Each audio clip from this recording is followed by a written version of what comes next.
Assalamualaikum warahmatullahi wabarakatuh. Oke, selamat malam semuanya. Selamat datang kembali di WPUKes Discord.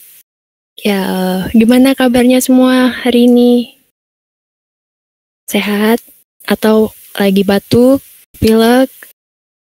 Ya, sakit ya. Semoga cepat sembuh ya. Semoga lekas sembuh semuanya. Ya, sekarang kita udah masuk ke musim panas dan jadi kita harus mesti ekstra. Wah, semoga cepat sembuh ya semuanya. Aduh.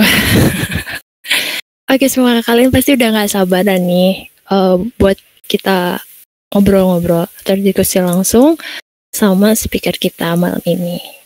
Well, seharusnya nih aku sama Teca, tapi Teca belum hadir, jadi aku buka sendiri karena mengingat waktu yang terus berjalan. Well, halo Kak Mona. Tes. Nggak ada suara Kak. Atau di aku aja yang nggak ada suara. Teman-teman, ada suaranya nggak? Nggak ada. Maaf Kak, suaranya nggak ada. Nggak ada juga ya.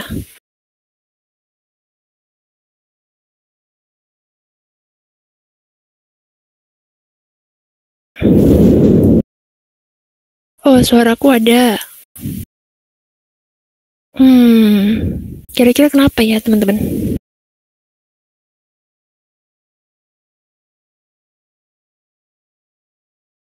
Oh, coba restart Discord. Ada Kak? Bukan, maksudnya suara Kak Monanya ada nggak teman-teman?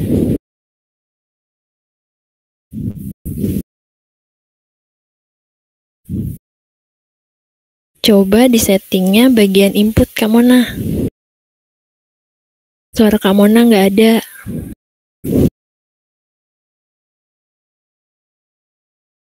Teman-teman ada yang sempet problem gini nggak? Gimana solusinya? Gak ada suaranya.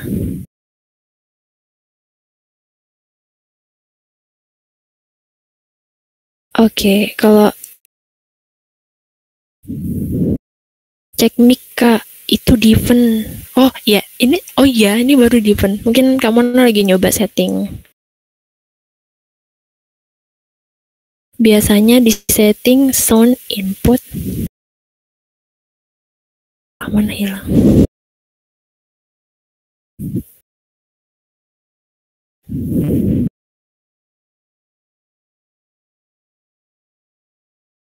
Oke, tunggu sebentar ya teman-teman. Ini lagi coba sama Kak Mona. Kadang kalau nggak masuk bisa kecabut atau kurang pas kabelnya. Oh, oke, sebentar ya.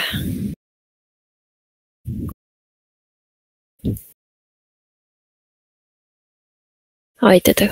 Oke. Tes. Halo Kak Mona.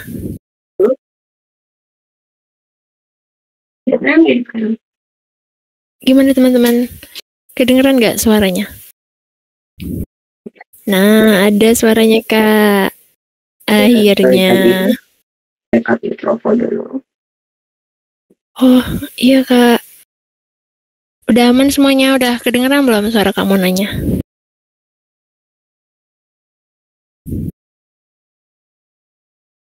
Kurang jelas. Oh. Lalu, ya, sorry kalau kurang jelas, karena aku baru bangun tidur juga. Oh, ya ampun. Iya Kak, maaf. Oke, semua mah. Itu ya. Ya. Noise suppression-nya dimatiin biar jelas kalau bisa Kak. Tapi kalau belum possible nggak apa-apa. Noise suppression. Nanti coba aku sentuh ya. Ya, bentar ya teman-teman. Suaranya kecil karena emang aku baru bangun tidur. Iya, nggak apa-apa Kak.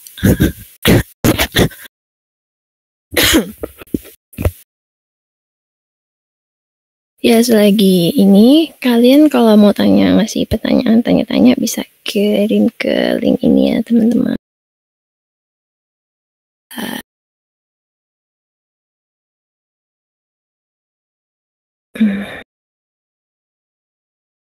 Ya. Data science. Oke semuanya. Selamat di sana pagi ya Kak ya? Berarti selamat pagi Kak Mona. Jam berapa? Oh, jam wah. Jam pagi. Iya. Ya semuanya. Teman-teman kalau mau tanya nanti bisa kirim ke Slido ya. Kalau di chat takutnya tenggelam. Oke. Sebelumnya terima kasih Kak Mona karena udah bisa hadir di WPUKS Discord. Terima kasih banyak. Sebelumnya maaf juga nih, mungkin kurang tepat milih jamnya ya. Maaf ya Kak. Oke.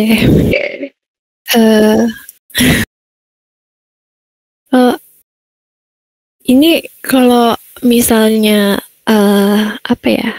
Mungkin perkenalan dulu ya teman-teman. Kak Mona ini adalah seorang data science yang sekarang mungkin bukan data science lagi, tapi sebelumnya data science di salah satu perusahaan IT global di dunia. Ya, tuh. Jadi kalau misalnya kalian penasaran, kalian mungkin bisa searching di Google nama Kak Mona dan kalian bisa lihat di situ. Oke. Kak Mona, mungkin kita langsung aja nih ya Kak, buat langsung tanya-tanya gitu. Ya. Oke. Aku jujur aja agak nervous nih Kak, soalnya aku bener-bener apa ya, Kak Mona ini salah satu role model aku di data. Jadi aku sangat-sangat bisa aja senang banget ketika Kak Mona bisa hadir di sini. Oke. Jadi kini langsung aja nih teman-teman, kita bakalan nanya-nanya Kak Mona tentang beberapa pertanyaan. Tapi kalau misalnya ada yang mungkin kalian kurang paham atau pingin tahu lagi maksudnya apa, kalian bisa ngisi di Slido atau tag aku ya, buat biar nggak kelewat. Oke Kak Mona, mungkin hal pertama yang mau aku tanya ini Kak, apa tantangan terbesar yang dihadapi saat Kak Mona memulai karir di bidang data science dan gimana cara Kak Mona mengatasinya? Oke. Aku mulai berkarir sudah hampir 10 tahun yang lalu ya, kayak 8 tahun yang lalu, 9 tahun yang lalu. Tua banget aku ya. Jadi mungkin tantangannya tuh kan beda dari zaman dulu sama zaman sekarang. Jadi kalau zaman itu kan informasinya udah banyak banget ya. Zaman itu informasinya harus banyak ini.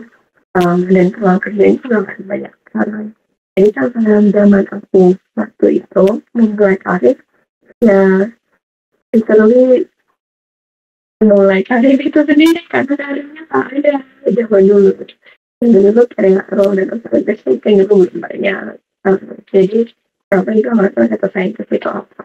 Jadi tantangannya sendiri adalah mencari tahu data scientist itu apa, terus cari tahu mana yang bisa kerja data scientist. Tapi dari sebelumnya aku memang sudah tertarik sama data. Data aku nggak tahu data scientist karena zaman dulu belum ada data scientist. Sampai akhirnya tapi di mata kuliah aku itu ada machine learning, jadi kalau ada yang punya machine learning, data tuh menarik ternyata, banyak hal yang bisa dikulik dari data, tapi nggak tahu ada kerjaannya. Sampai akhirnya ada tawarin temen, kan ada startup kecil-kecilan di Bandung ada gitu, jadi data scientist. Ada nih role-nya data scientist. Dari situ baru tahu, terus dari situ baru kayak data science, dunia data ini menarik banget, kan bisa dikulik. Tapi dari situ juga sadar bahwa ternyata ilmuku tuh gak mumpuni banget, karena ya itu tadi ilmunya gak banyak, ilmunya masih baru, banyak hal yang belum aku ketahui. Terus akhirnya aku S2 lagi, dari situ akhirnya belajar banyak lagi, terus barulah tahu bahwa ternyata banyak sekali bisa dipelajari di data ini, banyak sekali omnya dari data statistics, terus banyak sekali perusahaan-perusahaan yang butuh data scientist, dan di Amerika sendiri itu tidak seperti di Indonesia, kayak semua perusahaan kan di Indonesia sekarang mulai, tapi di Amerika semua perusahaan itu mereka ada bukaan posisi datanya, jadi sudah cukup melek tentang data. Jadi tantangan kita waktu itu 9 tahun 8 tahun yang lalu adalah mencari tahu apa itu data, belajar data, dan mencari kerja data itu sendiri kan banyak. Tapi kalau sekarang udah beda lainnya tantangannya, ya sebenarnya sudah baik, sudah belajarnya gitu. Oke, jadi gitu teman-teman. Ternyata tidak semudah itu. Jadi ada tahap-tahapnya. Ada mungkin berarti tadi adanya mention teman, berarti teman Kak Mona itu punya peranan penting juga ya Kak di karir data science Kak Mona ini. Benar-benar. Tadi ditawarin temen gitu tadi. Benar-benar. Jadi koneksi itu penting banget ya. Jadi ini berlaku di zaman sekarang juga sih, karena dari itu susah banget masih zaman sekarang, apalagi sekarang kayaknya lebih banyak, tapi mungkin lapangan kerja tidak sebanyak itu. Jadi berhubungan baik dengan kakak, berhubungan baik dengan alumni misalnya, itu juga salah satu cara untuk melebarkan koneksi. Siapa tahu alumni ini nanti akhirnya kerja secara sendiri, atau mereka akhirnya kerja di satu tempat dan akhirnya bisa nawarin tempat kerja juga tempatnya. Oke, jadi gitu teman-teman. Percaya atau nggak percaya, kadang emang circle itu juga atau temen yang di sekeliling kita tuh mempengaruhi ya Kak ya. Oke, pertanyaan selanjutnya. Oke, mungkin untuk pertanyaan selanjutnya Kak, menurut Kak Mona, apakah perkembangan teknologi terbaru seperti AI dan machine learning memengaruhi cara kita melakukan analisis data? Apakah pekerjaan data ini akan diambil oleh AI nih Kak? Ya, benar pasti ya. Jadi sekarang itu udah banyak banget tools yang bisa digunakan untuk do anything. Zaman dulu belum ada Discord, karena ada Discord, jadi kita bisa ngobrol-ngobrol. Zaman dulu belum ada Zoom, belum ada Teams, jadi kita harus ketemuan in person. Tapi sekarang karena teknologi, kita bisa ketemuan online aja, walaupun aku 5.000 mil jauhnya, 10.000 kilometer jauhnya. Nah, begitu juga dengan teknologi AI. Teknologi AI menurut aku pasti akan membantu di kemudian harinya. Karena AI sendiri atau machine learning sendiri itu cuma tuh ya kayak Discord, kayak Excel, Google Sheet, semua itu cuma tuh. Tinggal teman-teman gimana cara makanya. Contoh mudah, iya. Contohnya kalau di kantor aku, kita pakai GitHub Copilot, misalkan coding lebih cepat gitu. Teman-teman pernah cobain aja. Siapa tahu kamu sama-sama provide, nanti tanya komersial. Atau misalkan Copilot lainnya bisa kayak summary data sendiri. Atau Microsoft Word itu ada Copilotnya juga, udah bikin prompt, nanti bikin report sendiri dari apa yang kamu kerjain gitu. Jadi menurutku semua itu adalah tools, semua itu bisa membantu kalau teman-teman bisa menggunakannya. Jadi siapapun yang akan menang nantinya, atau siapapun yang akan bertahan nantinya adalah yang bisa menggunakan tools tersebut gitu. Jadi apakah mereka akan mengambil alih pekerjaan data scientist Aku pikir sih enggak ya, tapi apakah mereka terus terusnya akan membantu? Pastinya iya, tergantung teman-teman bisa menggunakan atau tidak.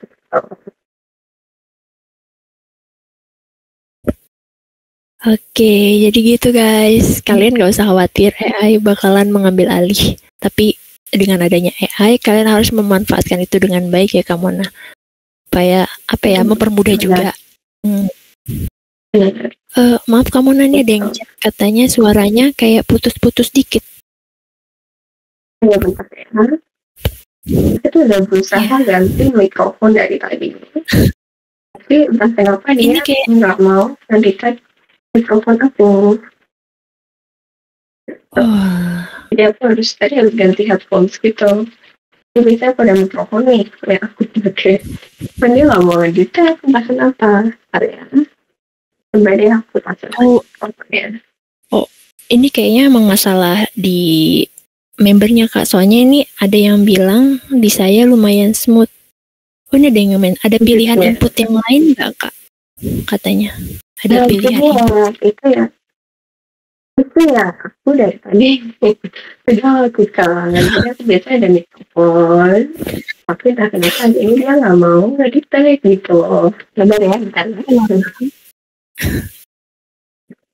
Sabar ya.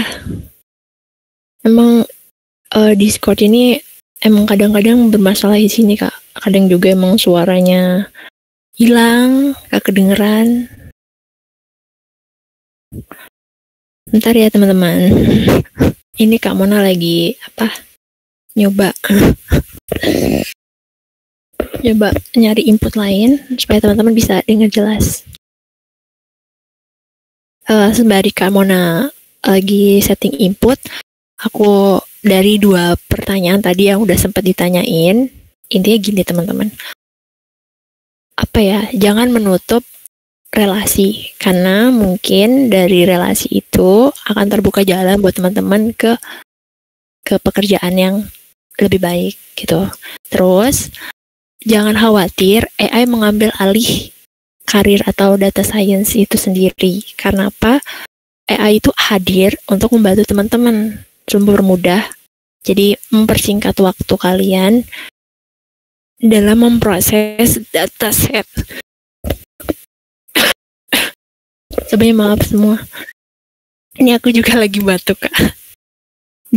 Sekarang lagi panas di musim kemarau. Gitu. Oh ini sekarang kedengaran. Ini teman-teman di kolom chat. Gimana teman-teman?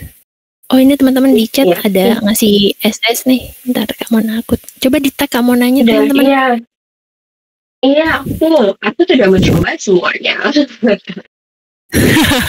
Berarti emang Discord-nya.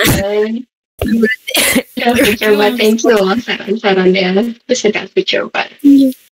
Oke, thank you semuanya. Kayaknya emang Discord-nya nih yang lagi problem. Oke, kita lanjut aja ya teman-teman. Harusnya sekarang lebih oke sih, lebih oke nggak? Kalau aku ya lebih jelas. Gimana teman-teman? Lebih oke? Iya, aku lebih smooth ya. Ya, lebih oke ngomongin yang paling beberapa kartu terus nyalakin gitu. Jadi moga-moga ini lebih oke. Iya, semoga lebih jelas ya teman-teman. Ya. Oke. Thank you. Oke, kita lanjut aja ya. Tanya selanjutnya, apa metode, ini mungkin pertanyaan yang sering ditanyain di WPU ini Kak, terkait dataset yang besar. Nah menurut Kak Mona, apa metode atau alat analisis data yang paling efektif untuk menangani dataset yang besar dan kompleks? Kalau pertanyaannya kayak gini, jawabannya tergantung kan. Jadi ibaratnya gini, teman-teman kalau masih kuliah, jadi goalsnya masih limited ya. Tapi di dunia luar itu sebenarnya tools tuh it's just a tool. Ada banyak banget tools yang bisa dipakai. Dan misalkan tanya ini tuh sama aja kayak tanya kalau aku mau maraton pakai sepatu apa yang paling enak gitu. Jadi tergantung teman-teman itu ukuran sepatunya berapa ya, terus habis itu budgetnya berapa, bisa beli sepatu yang kayak apa. Jadi semuanya tuh benar-benar jawabannya tergantung. Bahkan let's say teman-teman itu nggak harus pakai tools yang lebay-lebay amat atau tools yang mahal amat. Kayak misalkan teman-teman datanya nggak terlalu banyak nih, cuman let's say 200.000 rows. Teman-teman bisa pakai Excel aja buat processing. Sebenarnya teman-teman kalau misalkan masih kuliah itu tuh dan belum punya lisensi Microsoft gratis, bisa tanya kampusnya atau departemen IT di kampusnya apakah ada lisensi yang bisa dipakai. Dan harusnya teman-teman tuh dapat lisensi Microsoft gratis dari kampusnya teman-teman. Jadi Excel aja bisa dipakai kalau misalkan datanya cuma kayak 200 rows, berapa rows, atau Google Sheet bisa dipakai buat analisis yang kecil-kecilan. Waktu pertama kali aku mulai, itu tuh aku juga cuma pakai Excel atau Google Sheet gitu, karena zaman dulu belum ada Jupyter Notebook, zaman dulu belum ada anak canggih kayak sekarang. Jadi saran aku mulai dari hal-hal yang kecil juga yang teman-teman bisa pakai. Ada tools lain kayak Jupyter Notebook kalau teman-teman kenal. Kita mau komputer teman-teman, oke, itu bisa dipakai buat mengerjakan. Nanti kalau teman-teman pengen belajar pengolahan data besar lainnya, bisa pakai Spark misalnya, yang gratis juga tidak berbayar. Kalau teman-teman mau bayar, ini bisa belajar pakai Azure, pakai AWS. Tapi apakah perlu? Belum tentu. Teman-teman misalkan cuman sekarang masih mau latihan-latihan doang, kayak mau latihan maraton lucu-lucu, cuman keliling komplek, apa perlu teman-teman pakai sepatu yang hits banget, ya enggak juga kan. Jadi semua tergantung tools yang bisa dipakai teman-teman atau tools yang tersedia aja. Jadi saran aku untuk setiap orang yang ingin belajar data itu, pakailah apa yang teman-teman punya dulu aja gitu. Pakailah yang gratis dulu aja. Google Sheet lah, mau Jupyter Notebook lah. Teman-teman bisa ke keygo.com, di situ ada banyak dataset yang bisa teman-teman pakai. Ada banyak contoh-contoh datanya juga, contoh-contoh notebook orang-orang juga yang bisa teman-teman contoh dulu aja dari situ. Nanti begitu teman-teman merasa butuh, oh datanya banyak banget ya, nah barulah teman-teman let's say pakai tools yang lain, tools untuk beneran penyimpanan data yang besar kayak misalkan AWS, Azure. Tapi untuk belajar menurut aku gunakan yang ada aja di menu gitu. Oke, jadi gitu teman-teman. Kalau kita masih belajar, masih cukup pakai yang gratis-gratis saja ya kak ya? Iya. Gitu, jadi gak usah khawatir gitu.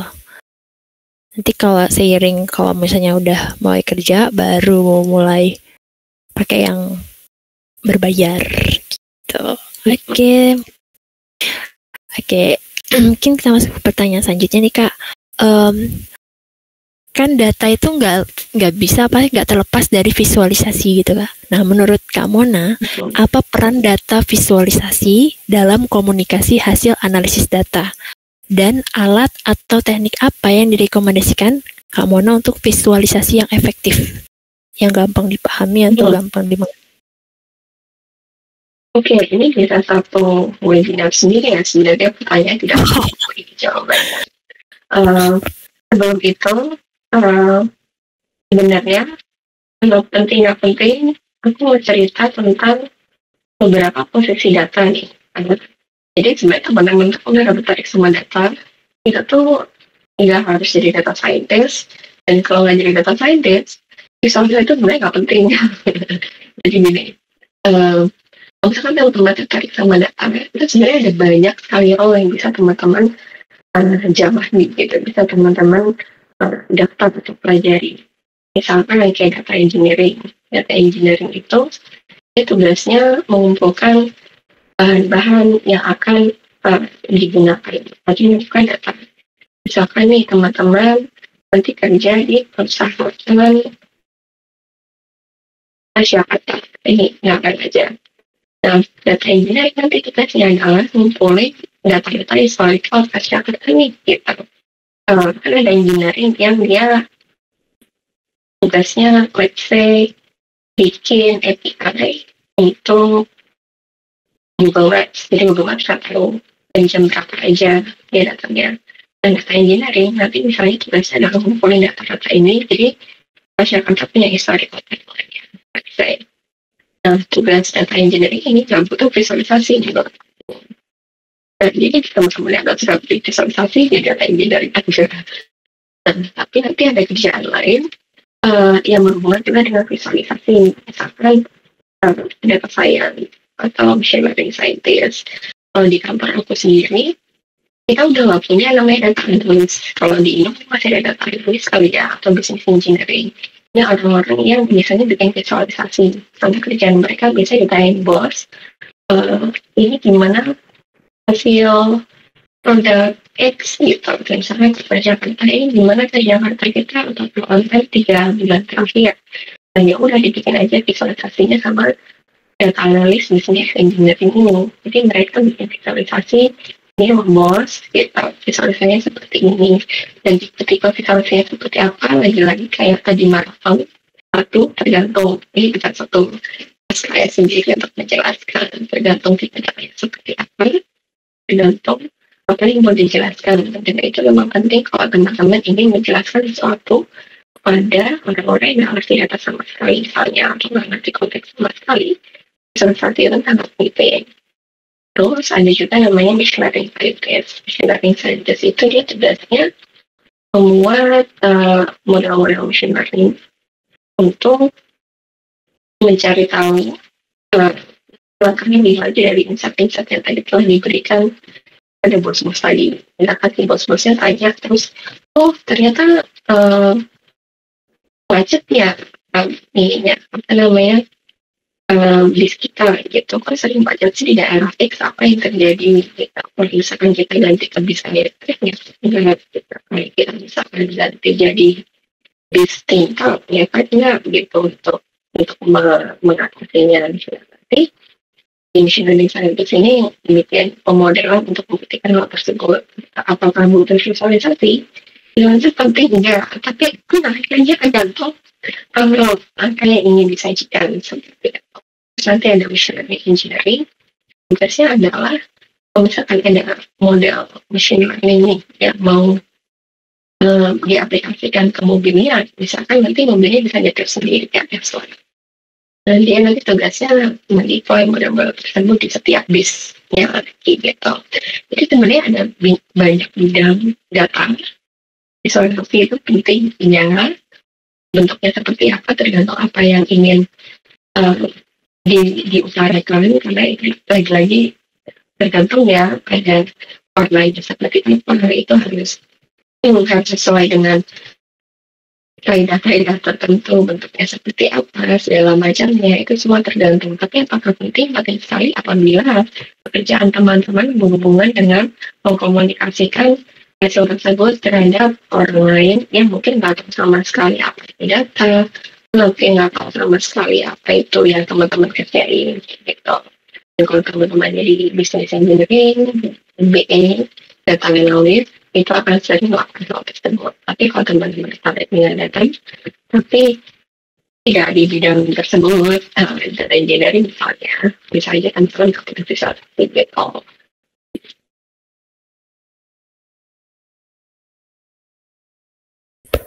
Oke, jadi gitu teman-teman. Udah paham kan ya? Wih, langsung berapi-api tuh. Ya asli. Hari ini kalian makan daging kalian. Ilmu semua. Nah, jadi itu teman-teman.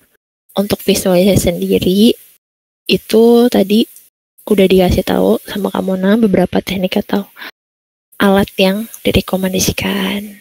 Nah, semoga itu nambah insight baru ya buat kalian. Oke, selanjutnya nih Kak. Apa saja keterampilan tambahan di luar statistik dan pemrograman yang penting untuk seorang data scientist? Oke. skill yang penting itu sebenarnya 2 hal yang tadi ya. Kalau nggak bisa 2 hal yang tadi, ya teman-teman mungkin tidak tertarik dengan pemrograman mungkin, tapi nggak tertarik sama data banget, ya udah jadi data engineering aja. Mereka tidak tertarik sama statistik, tapi nggak tertarik sama pemrograman. Dan bisa jadi statistician aja kita analis. Tapi zaman sekarang itu teman-teman harus banget kalau menjadi advantage ya bisa pemrograman sama statistik, no debat, udah tau nggak bisa ditawar. Hal selanjutnya yang harus dikuasai itu adalah pemecahan masalah atau problem solving. Karena hal-hal atau lagi setiap teman-teman sekarang lulus ya, ini teman-teman angkatan berapa ya? 2023, 2022. Ya pokoknya teman-teman nanti lulus itu yakin ketika teman-teman lulus akan mulai banyak perusahaan non IT yang membutuhkan teman-teman, karena trennya seperti itu biasanya di Amerika juga kayak gitu. Jadi dulu yang butuh perusahaan IT doang, tapi ayo perusahaan non IT itu sadar bahwa ternyata butuh kali ya kita orang data, kita butuh kali kita data scientist, data engineering, bla bla bla untuk membantu kita. Ya mereka akan dimulai hire teman-teman nih gitu, untuk jadi data scientist. Kemungkinan besar teman-teman akan jadi data scientist pertama di perusahaan tersebut, atau data scientist awal di perusahaan tersebut. Jadi teman-teman akan diharapkan untuk bisa mencapai segala hal padahal belum itu, ya kan? Teman-teman akan diharapkan untuk juga dan ngerti semuanya padahal belum tentu juga. Jadi kemampuan problem solving ketika teman-teman lulus itu akan sangat dibutuhkan kalau teman-teman menjadi data scientist, karena ya itu tadi teman-teman akan dianggap pintar, bisa memecahkan segalanya, tapi belum tentu. Jadi teman-teman harus bisa kritis, harus bisa problem solving, harus tahu bagaimana cara merumuskan masalah sedemikian hingga hasil analisis teman-teman itu berkurang, hasil analisis teman-teman itu make sense dan bisa membantu peserta-peserta teman-teman bekerja di tempat tersebut gitu. Nah, jadi gitu teman-teman. Ya. Kalau misalnya di data itu statistik itu harus ya kayak no debat tadi. Harus banget kalian kuasain. Ada yang bilang tapi harus matematika ya, iya harus matematika. Ya, betul. Ya jadi selain statistik kalian juga mesti good di problem solving, kritis dan pandai merumuskan masalah supaya hasil analisis kalian itu make sense dan bisa bantu perusahaan kalian nanti. Nah itu ya teman-teman. Jadi jangan meremehkan apa ya kemampuan-kemampuan yang lain gitu. Oke. Betul nih Kak. Jadi buat teman-teman yang pengen jadi data scientist nanti pengen matematika, ya analisis dong, ya belajar. Nah itu ya guys ya. Lanjut nih Kak. Dalam konteks etika data nih Kak, apa saja pertimbangan penting yang harus kita ingat saat melakukan analisis data, terutama sama data yang sensitif, Kak? Oke, jadi ini juga kita satu SKS sendiri ya, dari persoalannya. Karena iya, tapi itu benar tadi satu mata pelajaran jadi kalau teman-teman ambil kuliah data di Amerika misalnya. Karena mungkin di Indonesia nggak terlalu ya. Indonesia masih biasa kata kita dibocorin mulu gitu. Aduh ceng. Ya kan, iya benar kan. Di negara lain data-data itu tuh bisa diproteksi satu. Ada yang namanya privacy, ada yang namanya sensitivity data. Jadi kritikanya adalah kita tidak boleh mengolah data-data pribadi seperti atau data-data pribadi harus disimpan dengan sangat baik sedemikian hingga tidak bisa diolah untuk setiap individunya. kayak gitu. Jadi kalau di Amerika itu sudah sangat ketat, di Amerika dan Eropa. Teman-teman penasaran, cari aja GDPR, namanya GDPR. Itu teman-teman di situ nanti tahu ada yang namanya personal data, itu data kita, alamat, segala macam, personal data, ada personal identifiable entity, ada data juga, ada juga data yang tidak tidak mengarah ke personal, tapi bisa untuk kalau dikombin dengan data lain mengarah ke seseorang personal kayak gitu. Jadi kalau di Amerika sendiri itu ada cara handlingnya, dan itu udah satu apa yang sekarang sendiri cara handlingnya ada banyak sekali. Tapi rule-of-thumb-nya adalah kalau bisa sebisa mungkin jangan mengolah data pribadi untuk membuat model gitu. Buatlah agregat misalnya, jangan menggunakan data pribadi seperti alamat segala macam untuk kemudian menargetkan sesuatu atau segala macamnya. Etikanya adalah harus diagregat terlebih dahulu ke sebuah level kecamatan atau apa sedemikian hingga datanya cukup jadi anonim. Tapi lagi-lagi itu praktik di negara maju ya. Kalau di negara berkembang seperti di Indonesia, kayaknya belum terlalu aware, tapi aku harap semoga kedepannya 10 tahun lagi masih dalam mulai sedemikian hingga hal tersebut bisa dihindari gitu. Jadi ya etikanya boleh menggunakan data pribadi, ada cara handlingnya tersendiri. Tapi saya di Indonesia perlu ada regulasinya. Kalau teman-teman pengen data saintis yang baik, ya jangan mendadak gitu gitu. Ini ada yang nanya Kak, tapi kalau implementasi GDPR buat kita sebagai yang belajar MLA atau DS gimana Kak? Sebenarnya kalau misalkan masih belajar itu data-data yang dipakai itu nggak terlalu personal ya. Kayak misalkan apa sih data yang dipakai? Aku nggak tahu data yang dipakai anak kuliah misalkan. Kayak data dunia nyata misalkan kayak data tumbuhan, data gambar-gambar gitu, gambar-gambar anime kan ya buat yang terlalu personal ya. Jadi kalau teman-teman masih belajar mungkin kayak nggak terlalu efek. Ketika teman-teman udah di dunia kerja, misalkan teman-teman kerja di bank, nah di situ ada banyak banget personal data kan kerja di bank, kayak si A gitu ya berapa kayak gitu. Nah itu handlingnya akan sangat ada dan teman-teman harus belajar ketika teman-teman dan boleh handling data seperti itu. Tapi selama datanya masih belajar, ya biasanya sih nggak personal teman gitu, kecuali teman-teman mempunyai data teman-teman semua di sini namanya siapa, tempatnya di mana, creepy banget ya. itu baru lain ceritanya. Ya banyak sekali dataset yang tidak melanggar GDPR juga gitu.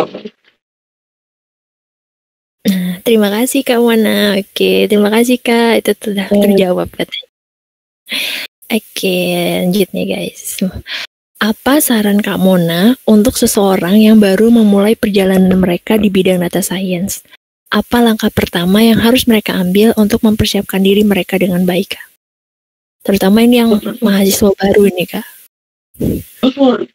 Menurutku ya, paling realistis harus aku bawa itu berapa sama bidang ya, cuma data scientist itu adalah belajar bahasa Inggris. Kenapa?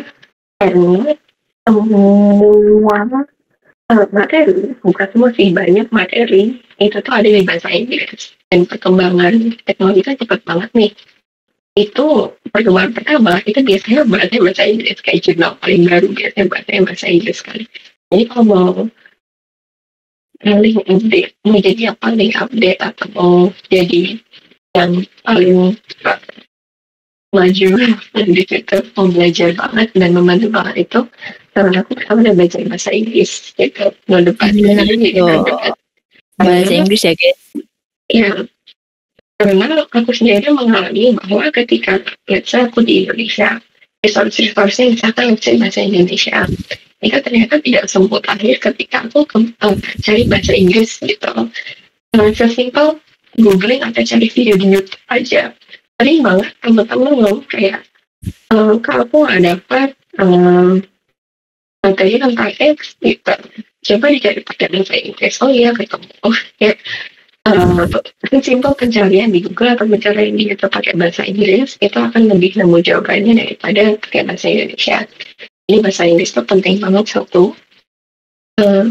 Terus yang kedua, kalau misalkan teman-teman ingin banget belajar data, itu yang bisa teman-teman lakukan adalah belajar statistik dan belajar pemrograman. Dua hal itu.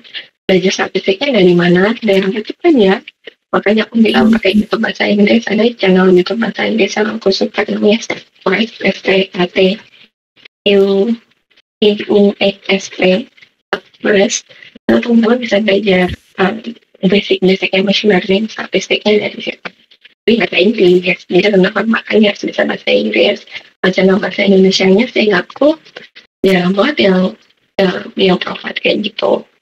Nah, terus setelah itu belajar pemrograman. Lagi belajar dari mana? Sebenarnya banyak banget ya. Kalau misalnya pemrograman itu, kalau di dunia kerja di Amerika, data scientist itu biasanya pakainya Python. Jadi teman-teman bisa belajar Python untuk data scientist. Belajarnya bisa di banyak tempat.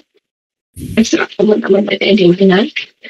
Selanjutnya kalau udah belajar basic 2 itu, teman-teman mulai belajar bikin project sendiri kecil-kecilan gitu. Dan itu yang aku lakukan juga. Ya kalau teman-teman ke Medium aku, medium.com dan juga ada banyak tulisan-tulisan aku yang aku jadiin portofolio, karena aku juga zaman dulu sih pakai sendiri, pakai iseng-iseng aja sendiri. Jadi teman-teman lihat di kaggle.com misalnya cari dataset, terus cari orang lain tuh gimana sih ngerjainnya, terus teman-teman contek dulu aja biar teman-teman tahu gimana alurnya, tapi jangan bikin portofolio. Teman-teman latihan dulu aja dari situ, latihan dulu, terus habis itu amati tiru modifikasi ganti metodenya, misalkan ganti datanya, tapi metodenya sama sedemikian hingga teman-teman bisa lihat portofolio teman-teman sendiri. Terus kalau udah diulangi lagi, teman-teman cari tahu teman-teman kira-kira belum bisanya apa. Oh ternyata aku belum bisa web scraping, tapi ternyata data-data ini banyak yang dari web ya, tapi teman-teman belajar web scraping, terus habis itu balik lagi. Terus teman-teman misalkan, oh aku belum bisa clustering, tapi ternyata clustering dibutuhin kalau misalkan aku mau bikin project tentang X yang aku penasaran, ya udah belajar lagi clustering gitu. Terus ya udah bikin lagi project, bikin portfolio gitu, seterusnya sampai jago. Jadi menurut aku mau dari nol lagi, oh jangan ke Notion ya, Notion tuh jelek banget, aku di situ cuma portofolio bahasa Inggris zaman kuliah, tapi yang mau yang bahasa Indonesia aja, kalau teman-teman mau belajar bisa ke medium.com/polaris aja gitu. Nah, Jadi kuncinya adalah belajar matematika, belajar statistik, bikin portofolio kecil-kecilan, dan terus sampai jago gitu. Dan belajar bahasa Inggris ya.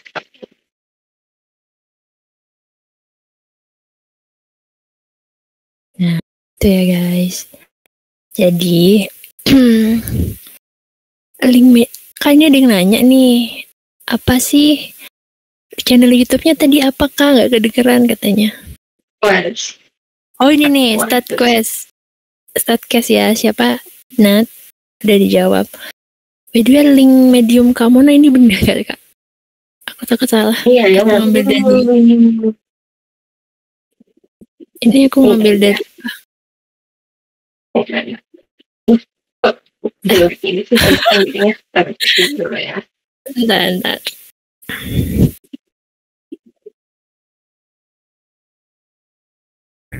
Dia mau format tidak penting. Nah ini ya guys, kalau yang mau lihat tulisan-tulisan Kamona di Medium, namanya jangan lupa di follow. Bisa buat lihat ya gitu. Nah itu ya guys, kalau yang butuh referensi gimana portofolio data science bisa cek ke sini.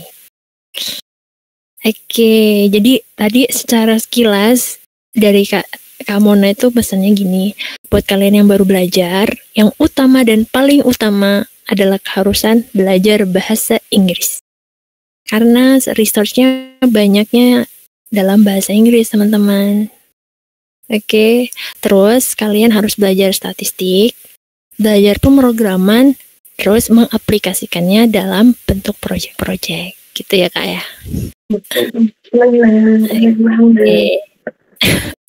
Oke, pertanyaan terakhir dan pertanyaan paling pamungkas. Ini mungkin pertanyaan yang paling ditunggu sama teman-teman.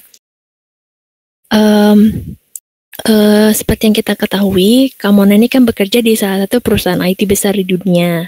Nah, apa pesan dan saran dari Kak Mona untuk teman-teman WPU yang saat ini punya impian dan berjuang untuk berada di posisi itu, Kak?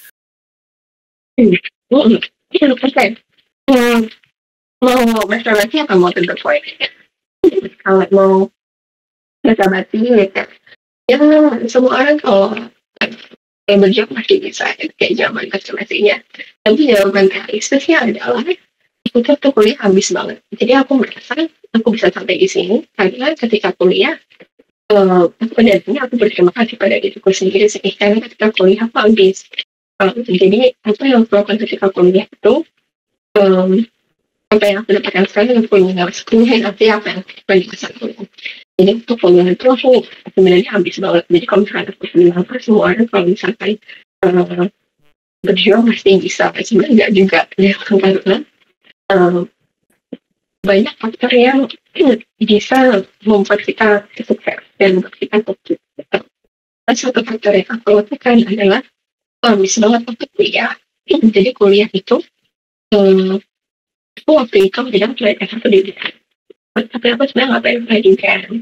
Ya karena aku nggak pengen pendidikan, aku balas dendam nih. Aku melakukan banyak hal supaya pendidikan itu bermakna gitu lah. Jadi aku pindah. Jadi aku ikut banyak program. Aku intern ke luar negeri. Aku belajar sampai IPK-nya bagus banget. Dan aku habis banget untuk kuliah karena aku tahu aku pengen kuliahku bermakna. Dan ternyata itu berbuah cukup manis gitu. Buktinya adalah ketika aku habis, aku akhirnya mendapatkan banyak peluang. Kayak misalkan tadi ditawarin teman untuk misalkan intern di startupnya gitu. Ditawarin dosen buat penelitiannya, makanya aku punya portfolio. Terus ditawarin dosen buat internship di sebuah negara X gitu. Nah dari internship itu, aku akhirnya tahu bahwa ternyata bisa nih orang Indonesia kerja di luar negeri. Ternyata bisa nih orang Indonesia daftar kerja kalau punya skill selesai ke luar negeri. Nah dari situ sejak awalnya akhirnya terbuka, terus akhirnya kuliah lagi di luar negeri dan dapat kerja dari situ. Jadi intinya adalah kalau misalkan teman-teman pengen mengglobal juga, ya realistisnya adalah teman-teman nggak bisa cuma kayak santai-santai aja scrolling TikTok gitu. Dan gitu cara kerjanya. Teman-teman harus support, teman-teman harus benar-benar cari tahu apa yang teman-teman pengen dan nanti dari situ langkah-langkahnya apa ya. Misalkan target teman-teman adalah aku ingin kuliah di luar negeri, aku ingin berkarir di luar negeri. Teman-teman coba cek alumni yang berkarir di luar negeri, tanya mereka satu-satu pastinya seperti apa, apakah internship dulu di luar negeri, apakah mereka daftar kerja terus langsung bisa ke luar negeri, karena setiap negara juga beda. Misalkan kalau di Amerika misalnya belum minum kopi, misalnya kalau di Amerika harus let's say punya visa kerja dulu gitu. Jadi setiap negara baiknya beda, teman-teman bisa kepoin satu-satu, dan kalau teman-teman anggap pengen ke situ, maka putar effort untuk bisa ke situ. Jangan cuma scrolling TikTok aja, yang mana juga aku pasti juga scrolling TikTok. Tapi realistically, kalau teman-teman yang punya mimpi X, maka teman-teman harus punya plan untuk menuju ke situ. Gitu deh.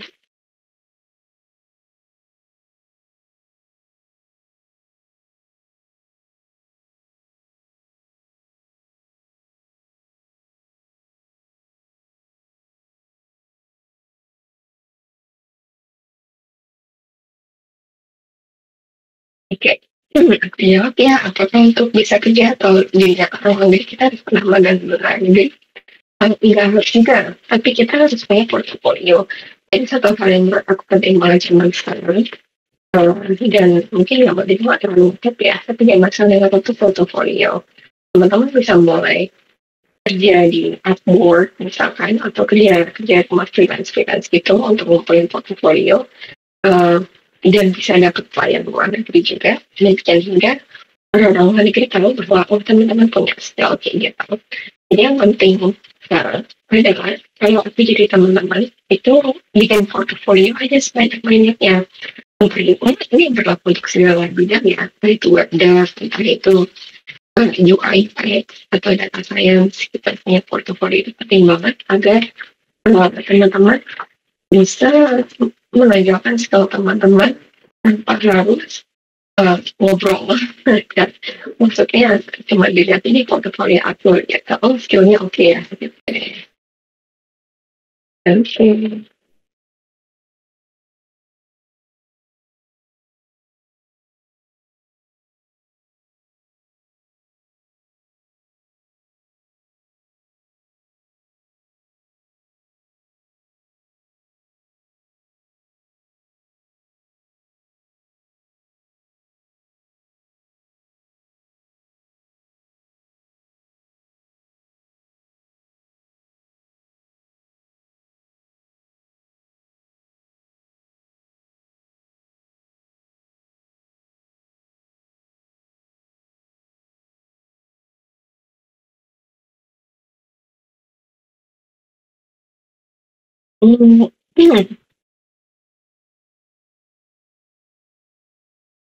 Wih, kayaknya moderatornya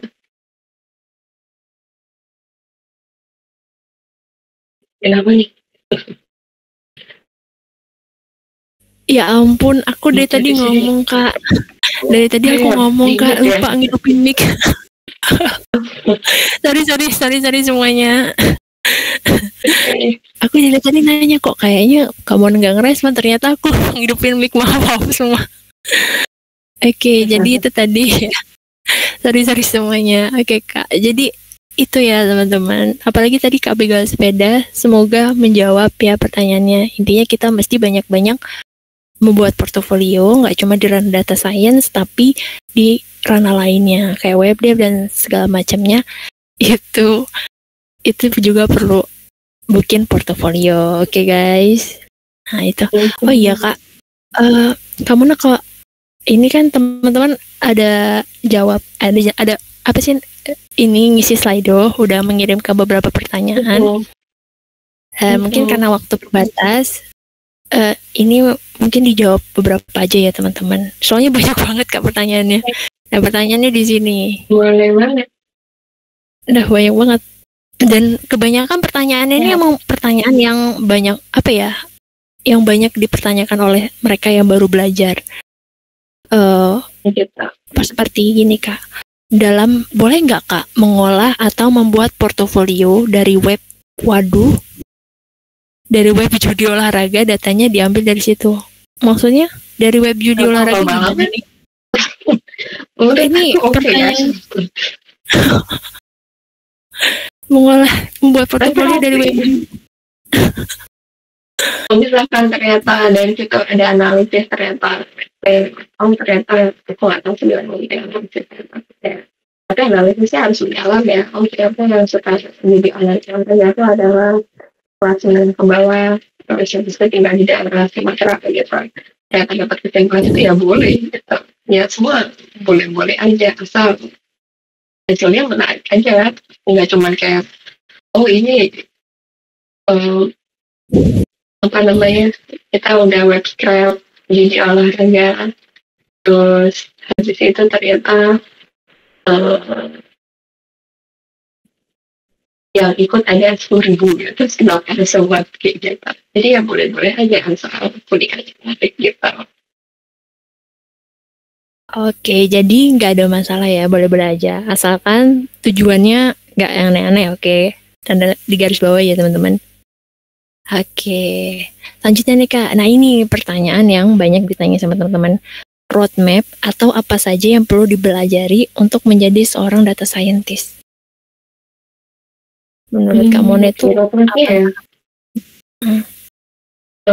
sedikit banyak tadi aku udah cerita sih, belajar bahasa Inggris, belajar statistik, belajar pemrograman Python, Python untuk data analysis, terus bikin portofolio kecil-kecilan gitu aja terusnya tetap terusnya kayak gitu.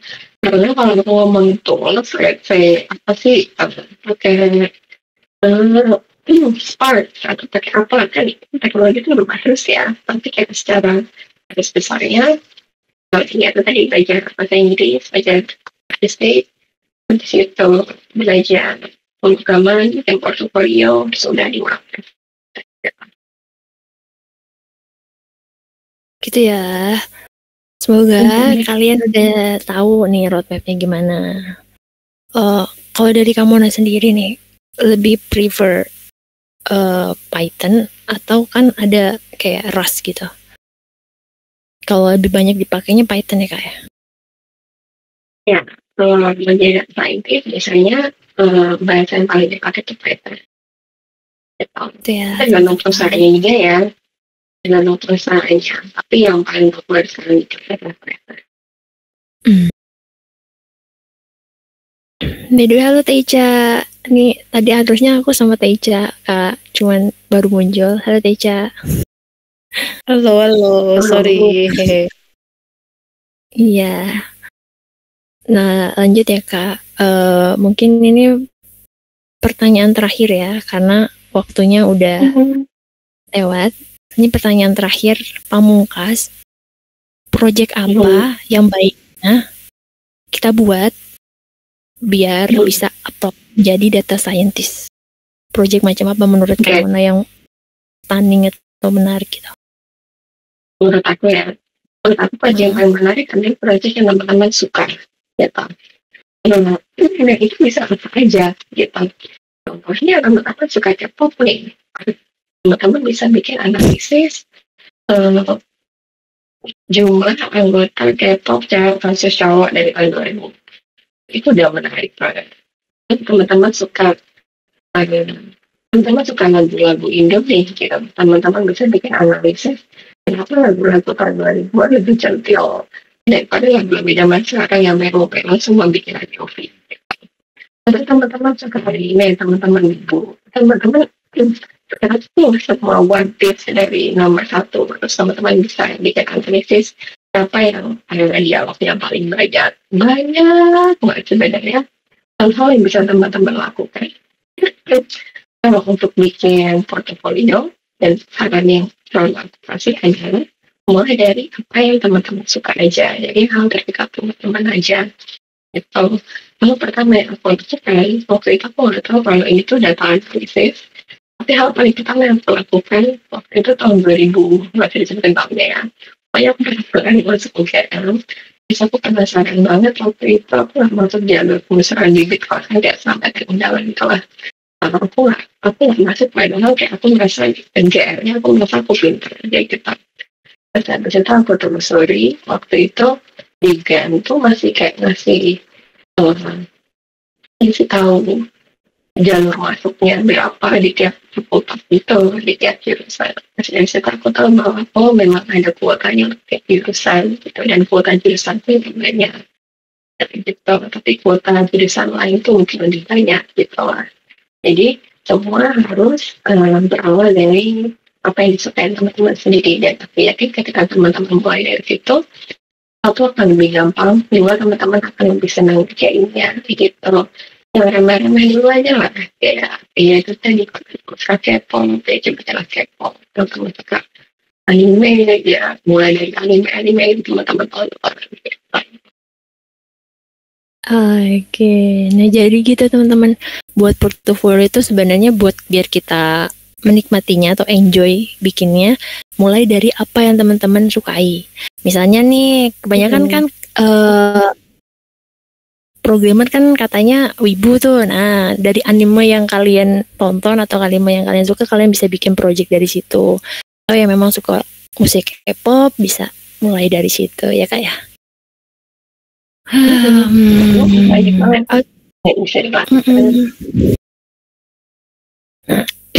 Nih teman-teman sekali nih, siapa yang mau naik ke atas mau nanya langsung ke Kamona nih? Ayo raise your hand. Ayo, ada yang mau nanya langsung nggak? Mau nanya langsung? Aku nggak. Oke. Kelvin mau nanya? Ini pertanyaan terakhir sebelum kita close. Boleh, oke. Kelvin naik ya. Oke. Ayo Pin, naik Pin. Monggo, silakan Pin.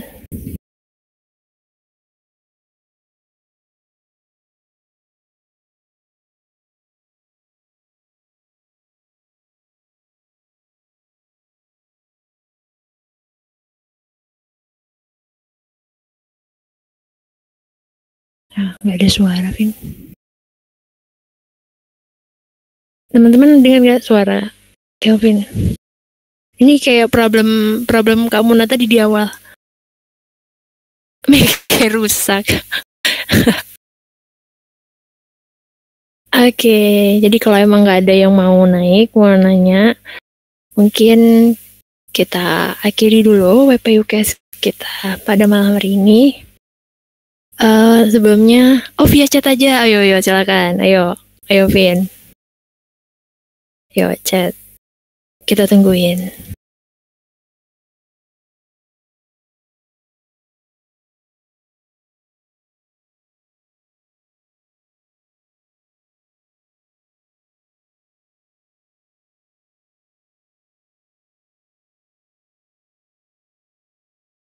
Oke, kalau bikin ML project tapi combine dengan DE, apakah bagus kah? Kalau bikin bagus banget. Tuh, bagus banget. Bagus banget. Jadi ini, tadi aku cerita ada banyak bidang ya, jadi ada data, orang-orang tuh tanya data scientist, padahal ada banyak kan kayak data engineering, machine learning scientist, machine learning engineering juga. Kalau saya data scientist, saya yakin ketika teman-teman sudah tahu 3 tahun lagi, ini perusahaan yang pengen hire data scientist, tapi mereka nggak punya data engineering, mereka nggak punya kayak ML engineering, jadinya data scientist-nya kalau udah ada. Jadi akan sangat menguntungkan ketika teman-teman dari situ bisa engineering juga atau bisa data engineering juga di GitHub. Tapi aku yakin juga melakukan kerja untuk data engineering dan machine learning engineering banyak juga in the future, karena ya itu tadi orang-orang kayak data scientist doang, padahal mereka butuh data engineering dulu sebelum mereka ngerjain data science project. Jadi punya portfolio machine learning engineering digabung sama data engineering itu sangat sekali menurut aku. Kita kan teman-teman coba scraping web atau scraping thumbnail YouTube, terus habis itu identifikasi mana video yang bisa gitu. Penting sih, cuman kayak ya buat dipilih aja. Terus habis itu ditaruh di farm server gitu, itu akan jadi project yang bagus banget. Kalau teman-teman bisa kayak gitu, yakin akan 13 pasti ada yang langsung nge-hire gitu. Bagus banget. Oke, itu Kelvin. Itu udah bagus banget tuh, Vin. Lanjutkan, Vin. Banget ya. Ada. Oke, terima kasih kakak. Oke, jadi semoga membantu ya. Oke, mungkin aku mau meringkas sedikit dari pembicaraan kita pada malam hari ini. Skill-skill selain apa ya yang utama dalam data science, statistik itu adalah sebuah keharusan. Itu no debat. Terus itu skill lain yang mesti kalian kuasain sebagai data science itu problem solving, kritis, bisa merumuskan masalah, agar hasil analisisnya make sense dan bisa membantu perusahaan. Terus tips dari Kamona buat kalian yang baru belajar atau mau masuk ke data science, yang utama dan paling utama adalah belajar bahasa Inggris. Karena research itu kebanyakan dalam bahasa Inggris.